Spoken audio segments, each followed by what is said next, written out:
Episode 82। पिछले episode में मैंने बताया कि कैसे ये ज्ञान तुम्हारी सोचने विचारने की योग्यता को डैमेज कर देता है। जीवन में कुछ भी करना हो तो सारे पहलू देखकर और सोच समझकर अपने लिए खुद निर्णय लेने की बजाय तुम ज्ञान का सपोर्ट खोजते हो, या किसी को अपना आदर्श मानकर उसके जैसा निर्णय लेना तुम्हें आसान लगता है। तुम्हें लगता है कि कोई और सोचे और बता दे कि कब क्या करना है। तुम्हें तुम्हारी अपने लिए भी खुद सोचने की आदत ही नहीं रही। यही आसान लगता है कि कोई और ही बता दे। यूँ समझो, तुम्हारा बीमार मन सोचने की अपंगता की स्थिति में है। बरसों तक किसी न किसी कारण से परेशान रहा मन इतना उलझा या कमज़ोर हो जाता है कि वो कल्पना भी नहीं कर सकता कि उसकी सभी समस्याओं के उपाय मौजूद हैं। मगर मन का एक स्वभाव और भी है कि वो परेशान ही उन समस्याओं से रहता है जिनके उपाय उसे दिखते रहते हैं। ये अलग बात है कि वो उसके जाने हुए उपाय काम नहीं आते। उसे ये भी दिखता रहता है कि ऐसे लोग आसपास हैं जिन्हें वो समस्याएं नहीं हैं जो कि उसे हैं। यानी मान लो तुम्हारी 10 समस्याएं हैं तो तुम देखोगे कि उनमें से 3 तो तुम्हारी बहन को नहीं है, और उनमें से 2 तुम्हारे किसी दोस्त को नहीं हैं, और 1 तो आसपास किसी को भी नहीं है।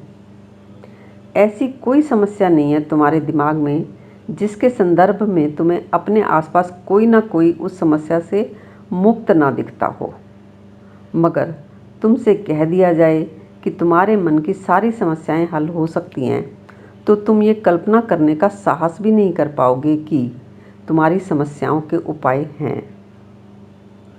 और क्योंकि तुम्हारे मन ने बरसों उन्हीं असफल उपायों को सोचा होता है, प्रयोग किया होता है, तो तुम्हें कोई भी नया उपाय बता भी दिया जाए तो तुम अपनी पुरानी आदतों की वजह से कुछ का कुछ सुनते हो, कुछ का कुछ करते हो, या वही करते रहते हो जो पहले से कर रहे होते हो। और आदत के तौर पर यह बहुत बड़ी बात है।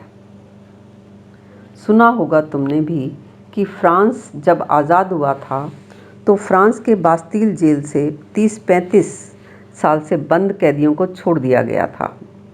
मगर शाम से पहले बहुत सारे कैदी वापस जेल की तरफ लौट आए थे। क्यों?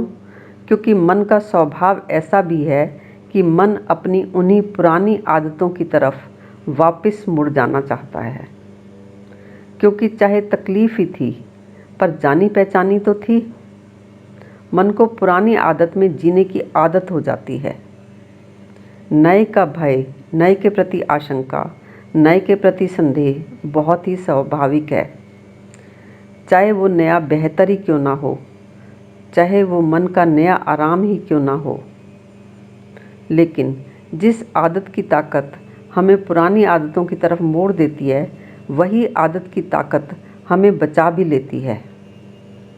मन तो वही है, एक ही है, और अंततः वही हमारा स्वभाव हो जाता है। और वो हमारे मन के आराम का स्वभाव इसलिए सहजता से टिक पाता है क्योंकि मन का आराम ही तो मन की सहज अवस्था है, सहज ज़रूरत है। यही मन का स्वास्थ्य ही तो हमारे मन का मूल स्वभाव है।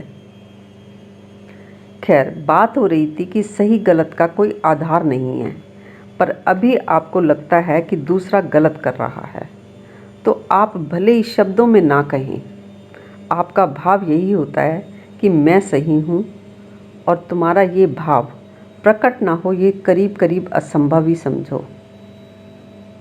और फिर जैसे ही आप सही दूसरा गलत हुआ, आपकी नज़र में ये हो नहीं सकता कि तुम कॉन्फ्लिक्ट में ना फंसो। क्योंकि याद करो, क्या तुम कभी भी किसी भी ढंग से किसी दूसरे को गलत सिद्ध कर पाए हो, या कि अपने को सही सिद्ध कर पाए हो? नहीं, तुम नहीं सिद्ध कर पाओगे खुद को सही और दूसरे को गलत। ये कोशिश करना मानो रेत से तेल निकालना है। ऐसा करने से तुम्हें सिवाय निराशा और चोट के कुछ और नहीं मिलेगा।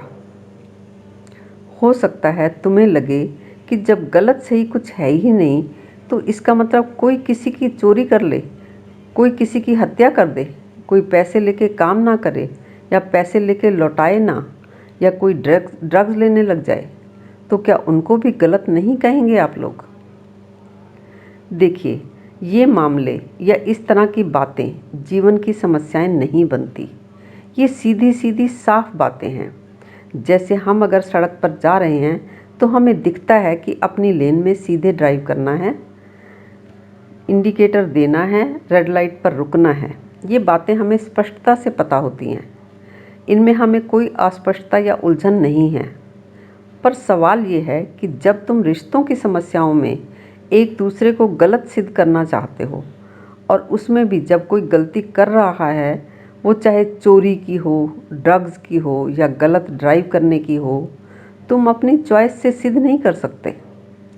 कोई तुम्हारा अपना अगर ड्राइविंग सही नहीं कर रहा तो तुम ये चॉइस तो कर सकते हो कि तुम उसके साथ जाओ ही ना, ताकि तुम्हारा जीवन खतरे में ना पड़े। लेकिन वो गलत ड्राइव करता है, ये तुम सिद्ध नहीं कर पाओगे।